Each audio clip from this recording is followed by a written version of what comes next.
माझा आवडता दिग्दर्शक वैभव चिंचाळकर आज आपल्यासोबत गप्पा मारणार आहे. मला वाटतं माहेरच्या साडीनंतर 20-22 वर्षानंतर पहिल्यांदा मराठी सिनेमाची डायलॉग शिडी निघते. बर. हा, पण आपणच पहिला सिनेमा डायलॉग रायटर म्हणून लिहितोय आणि त्याची आणि त्याची सीडी सीडी येते. हा अनुभव तुम्हाला नक्कीच सुखकारक असतो.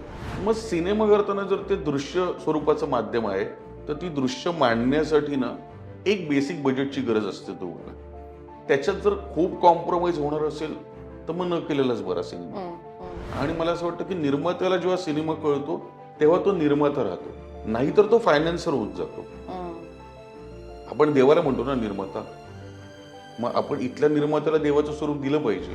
क्रिएटिव्हली कॉम्प्रोमाइज न करता तुमची जी काही विजन आहे ती हॅम्पर न करता तुमच्याकडे plan B, plan C, plan D, plan E, plan F एवढे प्लॅन्स रेडी असतात. ते मला असं वाटतं की मालिकेचा फायदा होतो. पूर्ण एपिसोड पाहण्यासाठी आत्ताच डाउनलोड करा अल्ट्रा झकास मराठी OTT ॲप.